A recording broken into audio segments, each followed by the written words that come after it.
Mansion. Yung mansion po pinatayo ito para sa first wife, pero hindi nakawin si Maria Braga. Maria Braga dahil 1911, yung kinamatay po ng Ferdinand Mariano, natugas po siya sa barko. Sa lubang bahay po nila sa Lipa po dito. Nagliling po siya, so may nutusan po sila na magsundo po ng doktor, 4 days pa po dumating yung doktor. Pagdating ng doktor, patay na si Maria Braga, at saka yung bata nga sa loob na sinapo po. Pregnant po siya sa pamilya ni Richard. Sa ito po sa minsan po tinatanong po dito sa akin, saan pa ba sinundo ng doktor? Bakit 4 days po siya dumating? Sa Maynila ba, sa Cebu, sa Iloilo, sa Davao, sa Maliwalang po tayo Silde, 2 araw papuntang Silay, 2 araw pabalik po dito. So hindi pa naman silitado yung kalsada, kalesa ang ginagamit nila. Sa nakapag-asawa ni si Don Mariano sa second wife ni Joseph Chandia sa Pilipina from Talisay, hindi pa siya kumpinto sa 10, dinagdagan pa ng 3. Lahat ng mga anak ni Don Mariano, 13 children. Sa 13 po sa September 3, 2011, namatay po si Cecilia Lacson Misa, 93 years old. Lahat ng mga anak ni Don Mariano, wala na po may natira kahit isa. So, time ko na makuha yung titulo nila. Berlin, ha? So, ito po sa yung mansion po, sinadya po siyang sinulo. Kasi po, intentional. Ang target natin ng mga Japanese, gagawin sana headquarters o garrison. Sinulog po ng mga Yusapin ng mga Pilipino, fighting guerrillas at saka mga Amerikano para hindi po siya magamit ng mga Hapon. Isa masagot ay diya sinulog. At least, may trabaho na rin po ako ngayon. Hindi ko pinubahan siguro ng mga Amerikano, tambay ako ngayon. Kung hindi pa ako siguro tambay, natukhang na ngayon. Dito po sa iyong pagsunod sa itong mansion, hindi na sa 1 oras, hindi na sa 2 oras, nakaabot po siya sa 3 araw na pagsunog. Dahil po sa sobrang kapal ng mga Buddha ginamit po nila. Yung Buddha ginamit nila sa Nara, Tindahan, hindi ka sing hardwood po yan. Kaya yung Buddha ginamit po dito sa hallway sa 2nd floor, mula po doon sa main entrance, papunta dito sa kusina, sa 20.5 meters ng kahoy na wala po siyang duktong.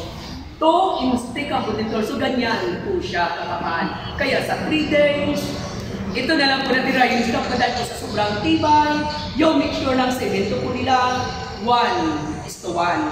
So 1:1 po yung finishing plants na yung water. Kung i-try po natin hawakan na semento nga parang marble, at saka mas muday po sa egg white na ginamit po nila. Huwag nila po kung tatanungin ko lang itlog at saka saan po sila kumuha ng itlog. Kaya sigurado po, hindi sa kanya. Baka kulangin po sila. Hindi pa kulang. Baka kalabasan, magaspang pa. Sa ito po ma'am sir, kasi po tayo magpunta ng mga lumang katedrals o simbahan. Egg white ang ginagamit po niya katulad po sa Baclayan Church, Molo Church, Haro Church, Nyag-Ao Church, at saka dito po San Sebastian Cathedral. Egg white ang ginagamit po nila. Sa kalakihan naman dyan, 10 yung kwarto, 2 na yung CR. Kasi po datangin sa Arinula, ang ginagamit po nila. E kung wala naman sa Arinula, malawak po yung katubuan nila, kahit tumuna sila. Sa ito po man, sir, kung titika po natin si Don Mariano, kamukha niya si Ikaw. Rizal. Ang kapit po ako dyan. Parang si Dr. Jose Rizal. Ito magdala po siya. No-comment ako po sa kanya. So ito naman po yung 6 na yung babae. Kung titigan po natin silang lahat, para hindi naman sila mahilig-hilig na tayo sa ribbon. Kaya kung hindi na nandiyan na sa ulo nila, tingnan niyo po yung isa kahit nagpupang regalo na. Ito po si Mercedes Lacson, nakapag-asawa po siya Habilyana from Haro, Iloilo. Kaya swerte sa malaking limon, siya nakapunod ng mansyon. So ito po yung nagdagala po dito sa loob ng mansyon, yung 3 matandang dalaga na hindi nakapag-asawa. Yung nakapag-asawa, Kwaiko, Gonzaga, Habilyana, so yung 3 matandang dalaga. Kasi po may matakaran po siya dito sa loob ng mansyon. Once makapag-asawa ka, out ka na dito sa mansyon. Kaya si Don Mariano magka-second boy, out din po siya dito sa mansyon. Kaya yung na binigay sa mga anak niya, sinunod niya rin kasang mansyon pinatayo niya para sa first wife, hindi po sa second wife. So ito po ma'am sa Maliwalang Silde, si Mercedes po, nakaanak din po siya, 12 children. Kasi po that time walang TV, so gumawa na lang bata. Kaya naka-12 children. So ito po ma'am sa inyo yung kuhan ko ninyo, ito po yung dining area po nila. Ito po yung kusina po nila. Diyan po sila nagluluto pagkatapos sa pagluto dito sa loob, piniprepare yung pagkain at saka pinapalabas sa small art window kasi ito po yung dining area po nila. Kasi kung magsulat tayo po sa mga Spanish time, hindi po sila kumakain kapag may servan sa harap po nila. Kung especially kung pa. Kanina lang po may nakasimama. Hindi ko po intentionally natamahan. Pusa po siya yung pahalata. Dito po tayo pumasok sa gitna po. Dito tayo dyan. Kamayo. Dito po.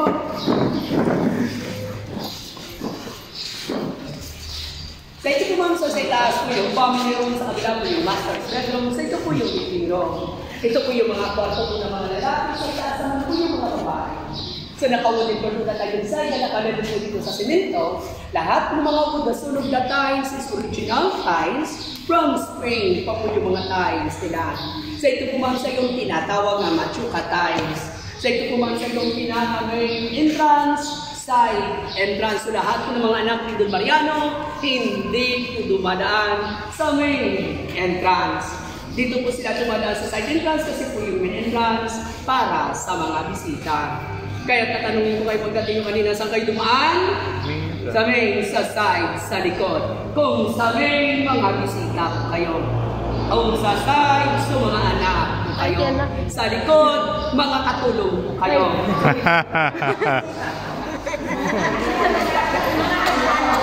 Marunong. Kita kami. Sarap. So ito po ma'am sa yung pinaka-side entrance ng bahay. So ito po yung hagdan paakyat. Ito rin yung hagdan pababa kasi isa lang po yan. At saka po dito po natin makikita yung tinatawag ko lang na small room, upstairs na tinatawag na double badarin. Huwag yun lang po sa akin pa estilin yan kung gusto yung parang sosyal, azotea na lang. Ikaw medyo mayaman ka, biranda na lang. Ikaw mahirap ka, balkonahin na lang. So every 5:30 in the afternoon, dyan po sila nagtitipon. Dapat tinitingnan po nila yung sunset at saka ang view po ng dagat. Dyan po palagi si Don Mariano nakatayo at saka sasabihin sa mga anak niya hanggang sa maabot ng aking paningin, yan pong lupa ko. Kung balikan po natin ganyang panahonan, kung yun pala magkuha ng property, siguro swerte ng mga duling, kay dubli-dubli ang paningin. Manasa sa mga bulat na walas kami makita. Kasi kung man sa datay po, sa Pilipino history po natin, ituturo mo lang, sa'yo na yan. Papatakbin mo kabayo, sa maabot niyo kabayo, ang lupa mo. So bago ko lang po na-realize at bago ko lang po nalaman na mahirap lang po kami. Kasi po pinatakbo ng lolo ko, kambing, kaya wala kaming lupa. Kasi po yung kambing na pinatakbo niya, bumalik pa. Kasi po nakatali po siya. So hanggang dyan na lang po kami. Dito po tayo pumangso sa Pilipinas.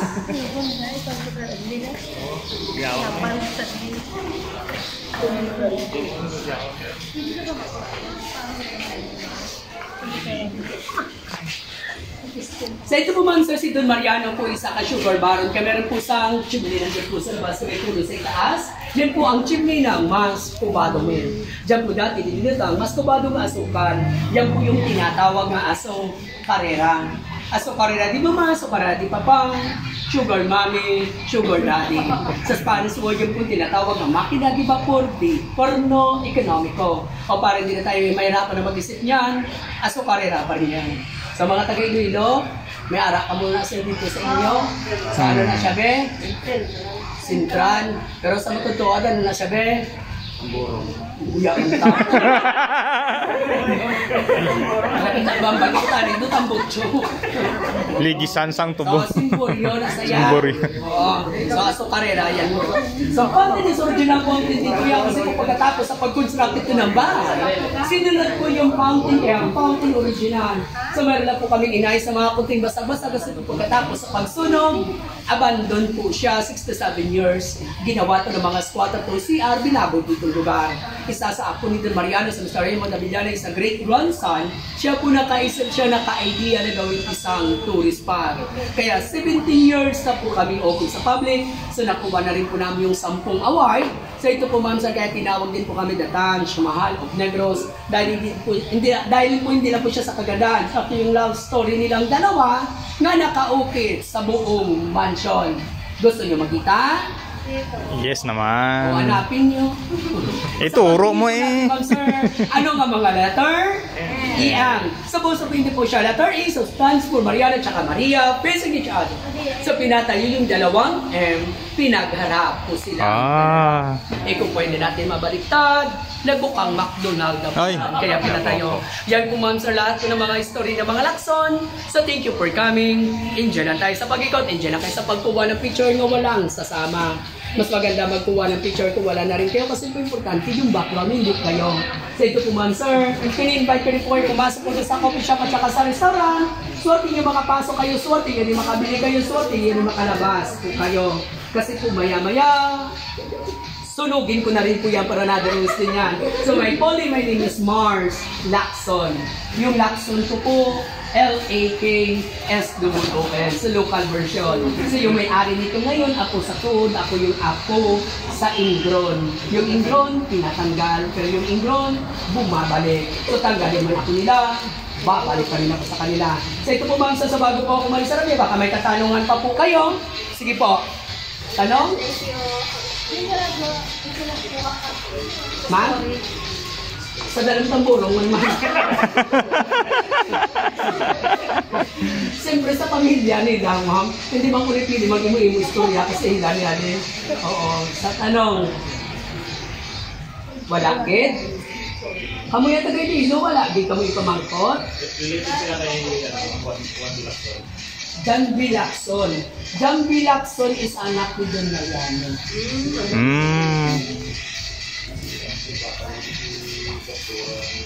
Pamangkot.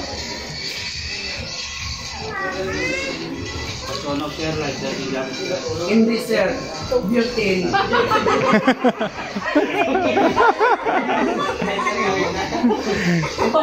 Wonderful question ba? Sige, sabton ko na yan sa Ay, nako. Okay na pamangkot ni kanina. Ginhuwaran gasolina kon wala. Picture po sila that time hindi po siya nasunog. Okay. So wala silang picture nga that time hindi po siya nasunog kasi po may anak po siyang kumukulit ng mga picture. So lumipat po sila sa Bacolod. Yung bahay rin po nila din sa Bacolod nasunog rin. So ito po, kasi po meron po dito kaninang guest na tinanong niya po yung taxi driver. Ang tinanong niya po sa taxi driver, Kuya, ano po ang history po ng bahay? Bakit sinunog po siya? Sinagot po ng taxi driver sa kanya, Ma'am, yung bahay po na sinunog po ng first wife kasi po nakita ni nahuli daw si Don Mariano nga ng babae. So hindi po tama.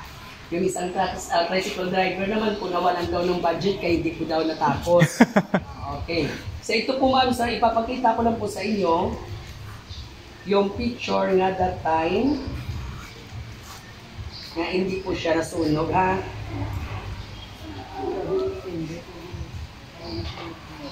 So nakapanood po kayo ng Oro Plata Mata, Unfaithful Wife, Marua, so kabit ni Mrs. Montero, yung recently lang po, yung Ikaw Lamang, yung kay Coco Martin. Ayan dyan ni, dyan na nag-shooting. So tapos na po yung Ikaw Lamang, Kayo Naman.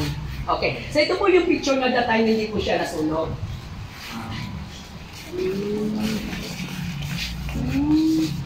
Ay, wow.